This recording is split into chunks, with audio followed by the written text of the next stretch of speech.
I'm on the lookout for youth topics, and so I was at a local gathering here in Nashville. It's community leaders who were discussing different issues pertaining to youth in our city.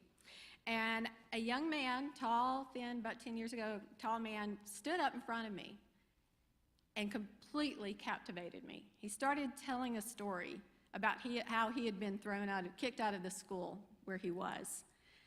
And I just thought, I gotta meet this guy. Thankfully, he wasn't frightened by an old lady stepping over rows of chairs to get to him, but I knew this. He spoke with passion about youth and their problems. He spoke most passionately, though, about being a force, a movement to make life better in our community, especially for our children, those children that God loves so dearly. I knew I had to meet him.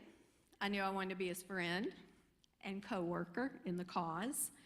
And I honestly can tell you, having met this man that I'm going to introduce as our keynote speaker tonight has changed my life, and I bet it might have an effect on yours. So if you will work this way, John Little, come join me.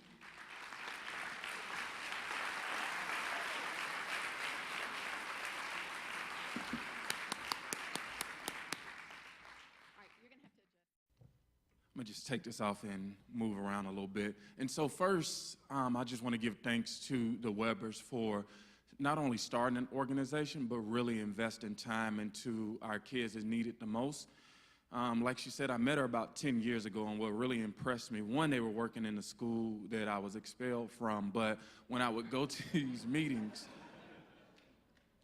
these kids had a real safe place to sit there and talk about the issues that they were dealing with, where as a parent, we don't always hear it, or our kids don't want to talk to us about it, but they were really serving a purpose. And so for the last 10 years, this has been something that's near and dear to my heart when they did it at Stratford, Hillsborough, Overton, and right in the community. So let's give it up for the Webbers real quick.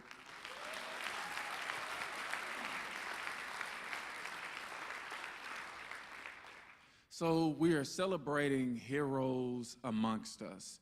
And I'll be really quick. I'm just going to go through 3 points. I'm going to talk about my present, my past, and my future.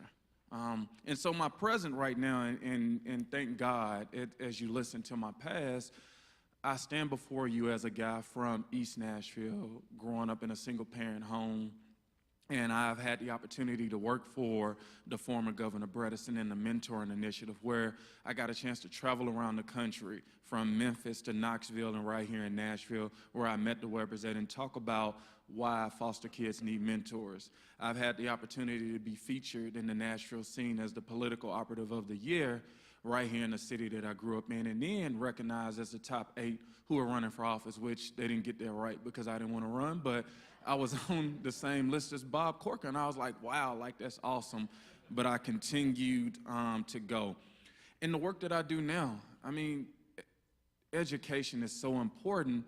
I travel around, and I'm in Oakland and Atlanta and Memphis and right here in Nashville working with parents who have kids in low-performing schools and working with them to be educated about the issues, engaged in the process in their own power. Like, we don't want it to go from the school. We want parents to understand the power that they have and how much their involvement in their child's life, it really matters. And so that's my present.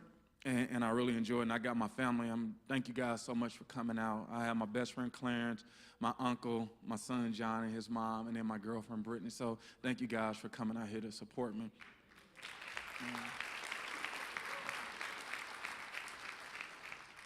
But my past, which is still crazy to me, and I sweat about it, it was at East Nashville in Stratford. As I reflected back on my life, as you know, you go through counseling to try to figure out like what went wrong and like how can you reform. And I looked at my life, and I looked at from elementary, I was getting pull-out services for my anger. I was getting suspended each year for fighting or some behavior issue. In middle school, I failed 7th grade. I was suspended. I was fighting. I was in gang life. So by the time I made it to high school, that trend continued, and I found myself at Stratford. Every year I would play football. I was on the team, and life was good. I got in no trouble. And as soon as football season was over, 1, I would get kicked off the team, but 2, as soon as it was over, I was getting back into trouble because I was hanging with people who were not good for me. And I found myself years ago on April 1st in an auditorium It was a big auditorium at Stratford. And there was about 200 kids in this auditorium. And everybody's taking pictures and people are talking, boys and girls are talking. But you know one thing that was missing from this auditorium? Just one thing. Any guesses? One thing that was missing. Yeah, John, what was missing? Teachers were. We didn't plan that. So teachers were missing. And so by the time I looked up, being involved in the gang fight started, and a friend of mine was on the ground being stumped. And so I run over, and I'm ready, like it's time to fight. And as I help him up, and we like, let's get it, I look around, and this guy's gone. And so I stand before 2 people mad at me, then it was 4, then it was 8, and before I knew it, I was like, I am being gamed. And I was like, the only thing I did not want to do is fall. And so I'm back, and they're swinging, and they're kicking. And I managed what seemed like 20 minutes was about 2 minutes. And as fast as the fight started, it was over. And so I found myself in the principal's office, and she's talking to me, and she's asking me, getting statements about what happened. And she sends me home. She says, all right, I've heard enough. I'll see you tomorrow. I'm like, oh, thank you. I missed the bus, and so I had to walk home. And I get home, and I'm still amped up. And I get a phone call, and they say, yeah, when you come to school tomorrow, like, we're going to kill you. And I said, okay, whatever. People mad. And so I get another one. And then I get another one and another one and another one. And honestly, I really start to get afraid. And so I do the thing that I know how to do the best. And I call a friend and say, hey, I need protection. Do you have a gun I can use? And within 30 minutes, he brings me a gun down the street. He shows me how to use it, how to put it on safety, take it off safety, and I put it in my pocket, and I go home. The call's still coming in. And I just remember waking up that next morning, and I'm getting ready, and I'm like, okay, what kind of pants do I need to wear so it won't show? And as the bus is coming, I get a phone call from my brother, and we're talking for about 2 minutes. And he was locked up at the time, and we would just talk in the mornings just to kind of get my head straight. It would help him. And before we got off the phone, he was like, I heard you got into a fight. Is everything okay? I'm like, yeah, like everything is cool. He's like, no, is everything okay? I was like, it's good. He was like, don't do anything stupid. And I was like, nah, I got this. He was like, no. And they called me John Henry, like, don't do anything stupid. And at that moment, as I have the gun in my waistband already, I get ready to take it out, and then I hear people outside yelling like it's time to get on the bus. And so I get on the bus, and I keep it with me, and I just sit by myself. And this whole time, I'm thinking, when I get to the school, like, they're going to be waiting for me, so how do I even hold this gun? Like, how am I ready? And so I get off the bus, and I remember walking to the front door, and I see a big crowd, and I'm like, here we go. And as soon as I open the door, it's a group of people, but they all got my back. They're like, John, we heard what happened yesterday. We ready to fight again? We good. And so we mobbing, like it's about 20 of us, and we walking down the hall. But it was the police officer, Officer G. He looks at me, say, come here, G, let me holler at you. And my heart drops. I'm like, he knows. How does he know? And he brings me into his office, and he sits me down, and the first thing he tells me is like, it's gonna be okay. Those guys that started there yesterday, they're never coming back. You're good. And I was like, oh. And so as he goes back into the room, I have the gun in my pocket. I take the gun out, and I take the bullets out, and I stuff them in the seat, and I'm good. And so I leave, and I go to a locker like this. And it wasn't my register locker, so I thought everything was good. And I put it in the locker, and I go about my merry day. And I find myself in the cafeteria, and all of a sudden, the leadership of the school all comes in. And, we're loud and rowdy for lunch in high school. And so I'm thinking, we're getting in trouble for being loud and rowdy. And they come right over to my seat, and they say, John, you need to come to me. And I'm like, dang, like, I've really forgotten about yesterday. Like, everything is good. I'm safe. And they walk me out of the cafeteria, and they walk me right to this locker, and I start to realize what's going on. And they say, is this your locker? Immediately, I started denying it. Nah, that's not my locker. Like, my locker is, 113. I was like, nah. They opened the locker. They was like, these your books in here, right? This paper has your name in it. I'm like, somebody trying to set me up like it's not me. And the same officer, Officer Gordon, says, come here, G. Let me talk to you. He brings me into his office again. I sit in the same seat where the bullets are still in the cushion. And he says, you know what? He's like, you see that sign on the wall about defining your jail time? if you don't start talking fast, this is what's going to come to you. And I took a sigh, and I said, yes, it was mine. And then he puts me in the handcuffs, and he walks me out. And it's funny now, but it was humiliating then. I mean, the only thing they can do with handcuffs on me is put a T-shirt over my arms, like people don't know what's going on. So I'm walking down the hall, and I'm being ridiculed by like other people who are at the school who supported the people who we got into the gang fight with. They're laughing at me, they're pointing fingers, and this is one of the worst days of my life. And as I'm getting into the police car, I look around, and it's my brother Don. He's coming with a group of his friends because he's thinking like we about to go at it again. And he sees me getting into the police car, and we make eye contact, and then he just turns around because it's over. And I find myself in juvenile. And at that point, I became a statistic, a young black male in the juvenile justice system. It was no hope. And I spent time in juvenile, and it was worse. And when I got out of there, I'm gonna come back to that moment at the school, but when I got out of juvenile, my probation officer, as I reflect, she said, no, you don't need to go to the public alternative school because that's where all the kids are. It sounded nice at the time. She said, you need to go to this private alternative school facility. And the private alternative school, honestly, for a kid like me, these were the kids who got kicked out of alternative school, and this was their last place to go. And so I found myself in a room of wolves who were just ready, and I was able to survive. But it was a journey when I think about the heroes. The only thing I remember, because I continued to get in trouble, I continued to be involved in gang life. I was selling drugs. I was going nowhere fast. And the only thing I can remember is when my mom had to come to school, and she came up there because I had done something bad. And when she left, Miss Turner looked at me and said, is your mom okay? I was like, yeah, my mom is good. She was like, she didn't look well. And a week later, my mom sat me down with my sister and told her she had cancer, and it wasn't looking good. And so I find myself in a place where I need help, I need support, I need somebody who can care for me, and no one's around. My mom is sick, she's going through cancer treatment. My oldest brother is locked up. My other brother, he already has 3 kids, he can't help. And then I think about my dad, who is looking at conspiracy. He was locked up, and he's facing 25 to life. And I don't know what to do at this moment. And so I remember taking a trip to TSU, and we literally, at this alternative school, had a short bus. In the short bus, we get there, we're excited, and I'm walking in TSU, and I see people I went to school with at Stratford. I'm like, oh, are y'all on a field trip here too? They was like, no, like we go here. And at that moment, it hit me because I didn't know that people from Stratford went to college. I did not know. And I remember walking out of there, and we getting back on the short bus, and I told my friend at the time next to me, Fletcher, I said, man, I want to go to TSU. He was like, and I'm sorry because it's a kid, but he was like, N-word, you stupid. Like, college ain't for us. And I was like, man, you right. What was I thinking?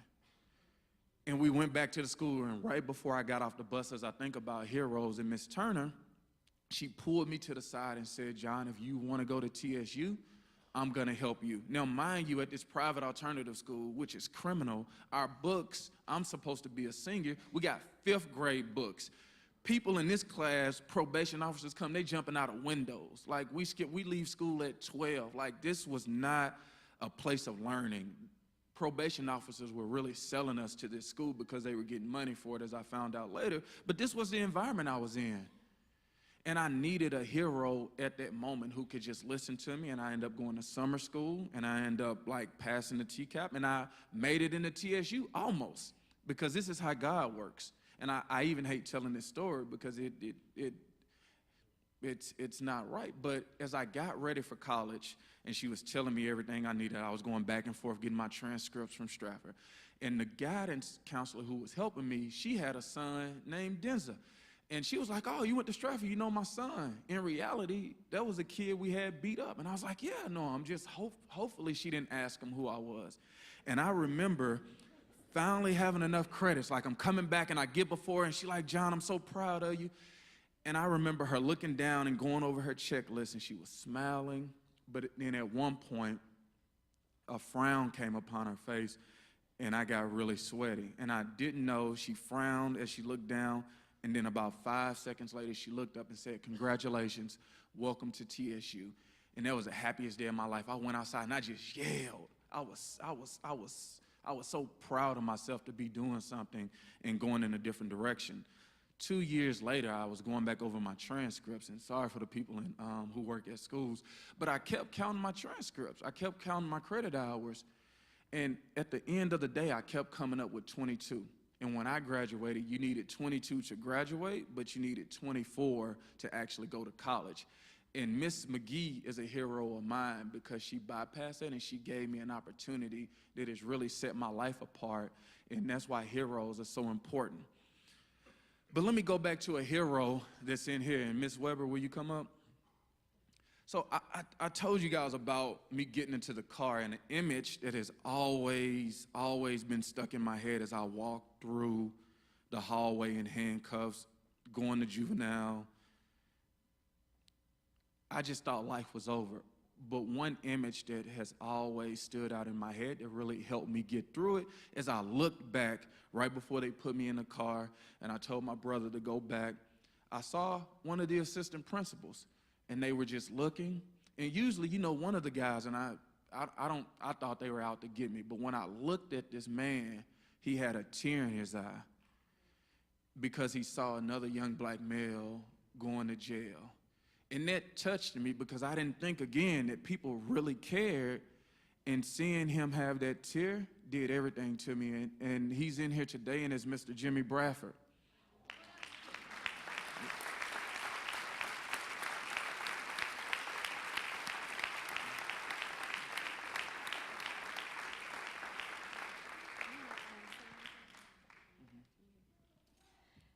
We think about our heroes as someone who is willing to, I'll let you hold that, willing to fight for you. But sometimes the most heroic, powerful thing in our lives is someone who could shed a tear for us. Heroes are important. So I'll let you do the honors. You know, life is full circle, and so for me to stand upon this stage is important, but also to hand this plaque to a man with his one gesture of just love, like, helped change my outlook. And so I appreciate you for being here, and I want to give you this plaque that it says, "Touchstone Youth Resources Services honors Jimmy Bradford, our hero, for investing your heart in students." Thank you. Thank you.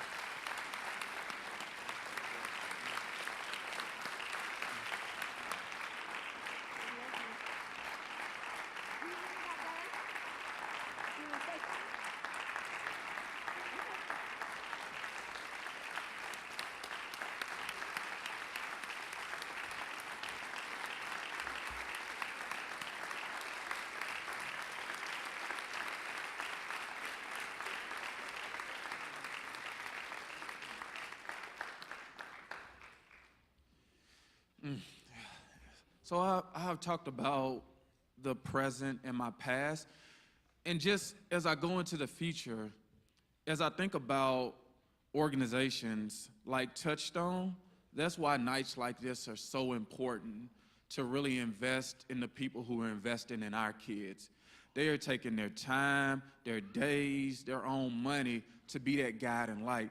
And I knew Touchstone was real and civil groups were really affecting kids when I was talking to Melanie, and we had Hurricane Katrina, and there was a big tornado in Alabama. And you seen kids from the inner city who probably never left East Nashville going into someone's else city and being selfless, walking through water that's at your belly button, carrying a couch. That impact, you could tell, changed those kids forever. And without an organization like Touchstone, I always say, kids are going to come in the house either way, if you want them or not. They're either going to come through the back door in a bad way, or you can let them in through the front door. And when you got Touchstone Ministries, that gives our kids the opportunity to go through the front door. Thank you.